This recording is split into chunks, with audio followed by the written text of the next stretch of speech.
বাণিজ্য, নিরাপত্তা ও কৌশলগত সম্পর্ক জোরদারের অঙ্গীকার করেছে ভারত ও যুক্তরাষ্ট্র। হোয়াইট হাউসে বৃহস্পতিবার দ্বিপাক্ষিক বৈঠক শেষে সংবাদ সম্মেলনে কথা বলেছেন মার্কিন প্রেসিডেন্ট ডোনাল্ড ট্রাম্প ও ভারতের প্রধানমন্ত্রী নরেন্দ্র মোদি।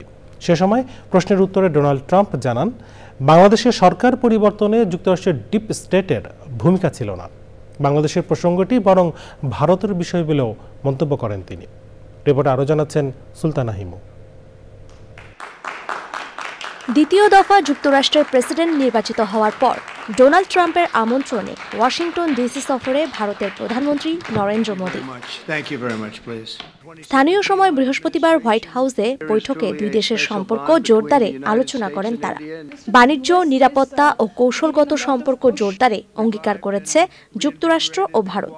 লস অ্যাঞ্জেলেসে ও বোস্টনে ভারত নতুন কনসুলেট অফিস খোলার ঘোষণা দিয়েছে। Make America great again. বৈঠকে সন্ত্রাসবাদের বিরুদ্ধে যৌথ পদক্ষেপের প্রতি গুরুত্ব দেন দুই নেতা। हमारी कोशिश है और हमारी कोशिश रहनी चाहिए। বৈঠকের পর যৌথ সংবাদ সম্মেলনে সাংবাদিকদের প্রশ্নে উঠে আসে বাংলাদেশ প্রসঙ্গ। বাংলাদেশের সাম্প্রতিক পট পরিবর্তনে মার্কিন ডিপ স্টেটের ভূমিকা নিয়ে ডোনাল্ড ট্রাম্পের মতামত জানতে চান এক সাংবাদিক। জবাবে ট্রাম্প বলেন, বাংলাদেশ নিয়ে বরং ভারত দীর্ঘদিন ধরে কাজ করছে। এভাবে প্রশ্নটি মোদির দিকে ঘুরিয়ে দেন মার্কিন president.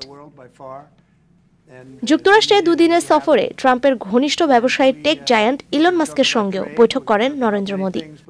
Sultana Himu, channel I.